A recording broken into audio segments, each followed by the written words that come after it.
Hi friends, സ്ഥിരമായി നമ്മൾ ഉപയോഗിക്കുന്ന കുറച്ച് പദങ്ങളാണ് വോൾട്ടേജ്, കറണ്ട്, അതുപോലെ തന്നെ പവർ, ഒരു യൂണിറ്റ് വൈദ്യുതി. ഇതെന്താണെന്ന് മനസ്സിലാക്കാനാണ് നമ്മൾ ഇന്നത്തെ ഈ വീഡിയോയിലൂടെ ശ്രമിക്കുന്നത്. എല്ലാവർക്കും AKS ടെക് ഇൻഫോയിലേക്ക് സുസ്വാഗതം.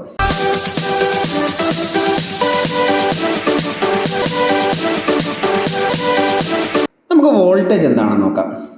എന്താണ് ഈ വോൾട്ടേജ്? സാധാരണയായിട്ട് നമ്മൾ വീടുകളിലൊക്കെ ഉള്ള പവർ സപ്ലൈയുടെ വോൾട്ടേജിനെ നമ്മൾ 230 വോൾട്ട് എന്ന് പറയും അല്ലേ. എന്താണ് ഈ 230? നമുക്കത് മനസ്സിലാക്കാൻ ശ്രമിക്കാം. ഞാൻ ഒരു ഉദാഹരണം പറയുകയാണ്. എൻ്റെ കയ്യിൽ ഒരു ബക്കറ്റിൽ കുറച്ച് വെള്ളമുണ്ട്. അപ്പോൾ ഇതിനകത്തുനിന്ന് ഞാൻ ഒരു പൈപ്പ് പുറത്തേക്ക് എടുത്തിട്ടിരിക്കുകയാണ്. അപ്പോൾ ഈ പൈപ്പിലൂടെ വെള്ളം ഈ ബക്കറ്റും അതേപോലെ തന്നെ പൈപ്പെല്ലാം ഞാൻ നിലത്ത് വെച്ചിരിക്കുകയാണ്. അപ്പോൾ ഈ വെള്ളം ഇങ്ങനെ നിലത്തേക്ക് ഒഴുകി ഇങ്ങനെ വരുന്നതായിട്ട് കാണാം. ഇനി ഇതിനകത്ത് ഞാൻ ഈ ഗ്രൗണ്ടിനെ നമ്മുടെ ഗ്രൗണ്ട് ഉണ്ടല്ലോ, അല്ലെങ്കിൽ ഭൂമിയെ ഞാൻ 0 ആയിട്ടാണ് എടുക്കുന്നത്. ഇനി ഞാൻ ആ ബക്കറ്റിലെ വെള്ളം ഇങ്ങനെ മുകളിലേക്ക് പൊക്കി വരുന്നതിനനുസരിച്ച് പൈപ്പ് ഞാൻ നിലത്ത് തന്നെ വെച്ചിരിക്കുകയാണ്. ഈ വെള്ളം ഒഴുകുന്നതിൻ്റെ പൈപ്പിലൂടെ വെള്ളം ഒഴുകുന്നതിൻ്റെ സ്പീഡ് കൂടിക്കൂടി വരുന്നതായിരിക്കും. അപ്പോൾ ഈ ഉയരത്തിലേക്ക് പോകുമ്പോൾ എന്തോ ഒരു സാധനം അതിനകത്ത് കൂടുന്നുണ്ട്. അപ്പോൾ അതിനെ ഞാൻ പൊട്ടൻഷ്യൽ എന്നായിട്ട് കൺസിഡർ ചെയ്യുന്നത് ഒരു പൊട്ടൻഷ്യലാണ്. നമ്മൾ സാറിന് പറഞ്ഞു കേട്ടിട്ടുണ്ട്, കൂടുതൽ കാര്യങ്ങൾ അല്ലെങ്കിൽ വളരെ വലിയ കാര്യങ്ങളൊക്കെ ചെയ്യുന്നവർക്കൊക്കെ അവർക്ക് പൊട്ടൻഷ്യൽ കൂടുതലാണ്. അപ്പോൾ ഈ പൊട്ടൻഷ്യൽ ഇങ്ങനെ കൂടിക്കൂടി വരികയാണ്.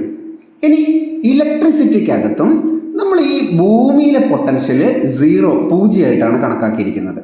അപ്പം നമ്മൾ സാധാരണയായിട്ട് വീട്ടിൽ ഉപയോഗിക്കുന്ന 2 വയറുള്ള സപ്ലൈ ആണെങ്കിൽ നമ്മൾ അതിനെ സിംഗിൾ ഫേസ് സപ്ലൈ എന്നാണ് പറയുന്നത്. അതിൽ 0 ആയിട്ട് കാണുന്നതിന് നമ്മൾ ന്യൂട്രൽ എന്ന് പറയും, അല്ലെങ്കിൽ ന്യൂട്രൽ ആയിട്ടിരിക്കുകയാണ്. ഇനി മറ്റതിനകത്തുള്ള നമ്മൾ വോൾട്ടേജ് എന്ന് പറയുന്ന സാധനം 230 വോൾട്ടാണ്. അപ്പോൾ ഈ ഭൂമിയും ആ ഒരു ഇലക്ട്രിക് പോയിന്റ് ആയിട്ടുള്ള പൊട്ടൻഷ്യലിൻ്റെ ഡിഫറൻസ്, നമ്മൾ നേരത്തെ വെള്ളം ഉയർത്തിക്കൊണ്ടു പോകുമ്പോൾ എന്തോ ഒന്ന് കൂടിക്കൂടി വരുന്നില്ലേ, അതുപോലെ തന്നെ ഈ ന്യൂട്രൽ ആയിരിക്കുന്ന സാധനവും ഇനി മറ്റേ ഒരു രണ്ടാമത്തെ ഒരു പോയിന്റ് ഉണ്ടല്ലോ, നമ്മൾ സാധാരണ ഇതിനെ ഫേസ് എന്നാണ് പറയുന്നത്, ആ പോയിന്റുമായിട്ടുള്ള ഡിഫറൻസ് 230 നമ്മൾ വോൾട്ടേജ് എന്ന് പറയുന്നുണ്ടെങ്കിലും യഥാർത്ഥത്തിൽ ഇതൊരു പൊട്ടൻഷ്യൽ, ഇലക്ട്രിക് പൊട്ടൻഷ്യലിലുണ്ടാവുന്ന ഒരു വ്യത്യാസമാണ്. 230 നമ്മൾ ഇന്ത്യയിൽ വ്യാപകമായിട്ട് ഉപയോഗിക്കുന്നതെങ്കിലും മറ്റു ചില രാജ്യങ്ങളിൽ 110 വോൾട്ടിൻ്റെയൊക്കെ സിസ്റ്റംസ് ഉപയോഗിക്കുന്നുണ്ട്. ബക്കറ്റിലെ വെള്ളത്തിൻ്റെ കാര്യത്തിൽ പറഞ്ഞിരിക്കുന്നത് പോലെ തന്നെ ഈ ന്യൂട്രലും അല്ലെങ്കിൽ എർത്തും നമ്മുടെ വേറൊരു ഫേസ് എന്ന് പറയുന്ന സാധനമായിട്ടുള്ള ഇലക്ട്രിക് പൊട്ടൻഷ്യലിൻ്റെ ഡിഫറൻസിനെയാണ് നമ്മൾ വോൾട്ടേജ് എന്ന് പറയുന്നത്. അപ്പോൾ കൂടിയ വോൾട്ടേജ് എന്ന് പറഞ്ഞാൽ എന്താണ്? 230 കൂടുതൽ പോകുന്നതിന് നമ്മൾ കൂടിയ വോൾട്ടേജ് എന്ന് പറയും. 230 താഴെ പോകുന്ന വോൾട്ടേജിന് നമ്മൾ സാധാരണയായിട്ട് കുറഞ്ഞ വോൾട്ടേജ് എന്ന് പറയും. ഇനി നമുക്ക് കറണ്ട് എന്താണെന്ന് നോക്കാം. ഈ ഉയർന്ന പൊട്ടൻഷ്യലും താഴ്ന്ന പൊട്ടൻഷ്യലും തമ്മിൽ നമ്മൾ ഒരു വൈദ്യുതി ചാലകം വഴി കണക്ട് ചെയ്യുകയാണെങ്കിൽ ഈ ചാലകത്തിനകത്തൂടെ ഇലക്ട്രോൺസിൻ്റെ ഒരു ഫ്ലോ ഉണ്ടാകും. ഇതിനെയാണ് നമ്മൾ സാധാരണയായിട്ട് കറണ്ട് എന്ന് പറയുന്നത്. നേരത്തെ വെള്ളത്തിൻ്റെ എക്സാമ്പിൾ എടുക്കുകയാണെങ്കിൽ നമ്മൾ ഈ പൈപ്പിലൂടെ ഇങ്ങനെ വെള്ളം ഫ്ലോ ചെയ്ത് പോകുന്നില്ലേ, ഈ ഫ്ലോ ചെയ്ത് പോകുന്നതിനെയാണ് നമ്മൾ കറണ്ട് എന്ന് പറയുന്നത്. നമ്മൾ നോർമലി ഇപ്പോൾ രാത്രി കാലങ്ങളിലൊക്കെ നമ്മുടെ വീട്ടിൽ വെളിച്ചം ഇല്ല എങ്കിൽ നമ്മൾ എന്താ പറയുന്നത്? കറണ്ട് ഇല്ല എന്നാണ് പറയുന്നത്. അതായത് കറണ്ട് ഇല്ല എന്ന് പറഞ്ഞാൽ എന്താണ്? ഇതിനകത്തൂടെ ഈ ഫ്ലോ നടക്കുന്നില്ല, അതുകൊണ്ടാണ് നമ്മൾ കറണ്ട് ഇല്ല എന്ന് പറയുന്നത്. ശരിക്കും നമുക്ക് വോൾട്ടേജ് ഇല്ല എന്ന് പറയാം, പക്ഷേ വോൾട്ടേജ് ഇല്ല എന്ന് പറയാതിരിക്കാൻ ഒരു കാരണമുണ്ട്. അത് നമുക്ക് ലാസ്റ്റ് പറയാം.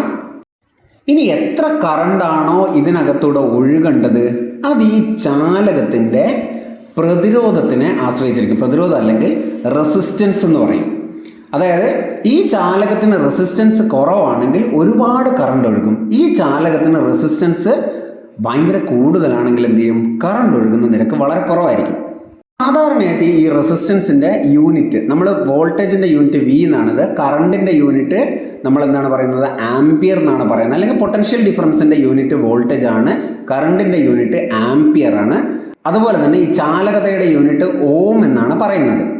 ഈ വോൾട്ടേജും കറണ്ടും റെസിസ്റ്റൻസും തമ്മിലൊരു ബന്ധമുണ്ട്. റെസിസ്റ്റൻസ് കൂടുതലാണെങ്കിൽ കറണ്ട് കുറവായിരിക്കും, റെസിസ്റ്റൻസ് കുറവാണെങ്കിൽ കറണ്ട് കൂടുതലായിരിക്കും. അല്ലെങ്കിൽ വോൾട്ടേജിനെ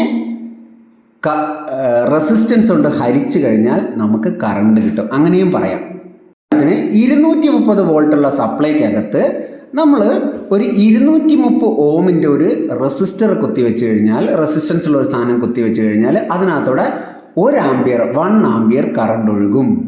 230 വോൾട്ടേജ് ഉള്ളതിനകത്ത് 460 ഓം റെസിസ്റ്റൻസ് ഉള്ള ഒരു വയർ വല്ലതും കണക്ട് ചെയ്യുകയാണെങ്കിൽ അതിനകത്ത് 0.5 ആംപിയർ കറണ്ട് ഒഴുകും. അപ്പോൾ നിങ്ങൾക്ക് അത് മനസ്സിലായി കാണുമെന്ന് വിശ്വസിക്കുന്നു. വോൾട്ടേജ് ഡിവൈഡഡ് ബൈ കറണ്ട് അല്ലെങ്കിൽ വോൾട്ടേജ് ഡിവൈഡഡ് ബൈ റെസിസ്റ്റൻസ് നമുക്ക് എന്ത് കിട്ടും? കറണ്ട് കിട്ടും. ഇനി നമുക്ക് അടുത്തൊരു പദം നോക്കാം, പവർ. സാധാരണയായിട്ട് നമ്മൾ പറയുന്നതാണ് ഇത് 60 വാട്ട്സിൻ്റെ ബൾബാണ്, അല്ലെങ്കിൽ ഇത് 100 വാട്ട്സിൻ്റെ ബൾബാണ്, അല്ലെങ്കിൽ എൻ്റെ വീട്ടിലെ ഫാൻ 70 വാട്ട്സ് ആണ്. എന്താണ് ഈ പവർ എന്ന് പറഞ്ഞാൽ? നമ്മൾ ഈ വോൾട്ടേജിനെ കറണ്ട് കൊണ്ട് ഗുണിച്ചാൽ കിട്ടുന്നതാണ് എന്ത്? പവർ. അപ്പോൾ 230 വോൾട്ടേജ് കൊടുത്തിരിക്കുന്ന എന്തെങ്കിലും ഒരു സിസ്റ്റം, ഒരു ഇലക്ട്രിക്കൽ ഉപകരണം, അതിനകത്തൂടെ 1 ആംപിയർ കറണ്ട് പോയി കഴിഞ്ഞാൽ എത്ര വാട്ട്സായി? 230 വാട്ട്സായി. സ്ഥാനത്തിനകത്തൂടെ 2 ആംപിയർ കറണ്ടാണ് പാസ് ചെയ്യുന്നതെങ്കിലോ 230 ഗുണിക്കണ 2 ആണെങ്കിൽ 460 വാട്ട്സായി. ഇനി നമ്മുടെ കയ്യിൽ ഒരു ഉപകരണമുണ്ട്. ഈ ഉപകരണം 230 വോൾട്ടിലാണ് വർക്ക് ചെയ്യുന്നത്. ഏതാണ്ടത് 4 ആംപിയർ കറണ്ട് എടുക്കുന്ന 4.2 ആംപിയർ കറണ്ട് എടുക്കുന്ന ഒരു ഉപകരണമാണ്. ഇനി 230 ഏതാണ്ട് 4.2 കൊണ്ട് ഗുണിച്ച് കഴിഞ്ഞാൽ നമുക്ക് 1000 വാട്ട്സ് കിട്ടും. അപ്പോൾ ഈ 1000 വാട്ട്സ് നമ്മൾ 1 മണിക്കൂർ ഉപയോഗിക്കുന്നതിനാണ് ഒരു യൂണിറ്റ് എന്ന് പറയുന്നത്. വാട്ട്സിന് അല്ലെങ്കിൽ നമുക്ക് എന്ത് പറയാൻ പറ്റും? 1 കിലോ വാട്ട് എന്ന് പറയാൻ പറ്റും. കിലോ എന്ന് പറഞ്ഞാൽ 1000 എന്നാണ് അർത്ഥം. അപ്പോൾ 1000 വാട്ട്സ് നമ്മൾ 1 മണിക്കൂർ ഉപയോഗിച്ച് കഴിഞ്ഞാൽ നമുക്കതൊരു 1 യൂണിറ്റ് വൈദ്യുതിയാണ് ചിലവാകുക. അപ്പോൾ അങ്ങനെയാണെങ്കിൽ നമ്മൾ 100 വാട്ട്സിൻ്റെ ഒരു ബൾബ് 10 മണിക്കൂർ വർക്ക് ചെയ്ത് കഴിഞ്ഞാൽ എന്താവും? 1 യൂണിറ്റ് വൈദ്യുതി ചിലവാകും. അല്ലെങ്കിൽ സാധാരണ നമ്മുടെ വീട്ടിലൊക്കെ ഉപയോഗിക്കുന്ന പമ്പ് മോട്ടറൊക്കെ ഉണ്ടല്ലോ, അത് ഏതാണ്ട് ഒരു 1000 വാട്ട്സ്, അല്ലെങ്കിൽ അത് HP-ലാണ് പറയുക, അതൊന്നും ഞാൻ കൺവേർട്ട് ചെയ്യുന്നൊന്നും പറയുന്നില്ല. ഏതാണ്ട് ഒരു 1000 വാട്ട്സിൻ്റെ പമ്പാണെങ്കിൽ ഈ 1000 വാട്ട്സിൻ്റെ പമ്പ് ഒരു മണിക്കൂർ വർക്ക് ചെയ്ത് കഴിഞ്ഞാൽ 1 യൂണിറ്റ് ആവും. ഇപ്പോൾ AC ഒക്കെ ആണെങ്കിലുണ്ടല്ലോ, AC ഒക്കെ ആണെങ്കിൽ ചിലപ്പോൾ 2000 വാട്ട്സ് അല്ലെങ്കിൽ 2500 വാട്ട്സ് ഒക്കെ ആയിരിക്കും. അപ്പോൾ 2500 വാട്ട്സിൻ്റെ ഒരു AC 1 മണിക്കൂർ ഉപയോഗിച്ച് കഴിഞ്ഞാൽ നമുക്ക് എന്ത് പറ്റും? ഒരു 2.5 യൂണിറ്റ് വൈദ്യുതി യൂസ് ചെയ്യും. അപ്പം വോൾട്ടേജ് എന്താണ്, കറണ്ട് എന്താണ്, പവർ എന്താണ്, അതുപോലെ തന്നെ 1 യൂണിറ്റ് എന്താണെന്നൊക്കെ നിങ്ങൾക്ക് മനസ്സിലായി കാണുമെന്ന് വിശ്വസിക്കുന്നു. വീണ്ടും കാണാം. Bye bye.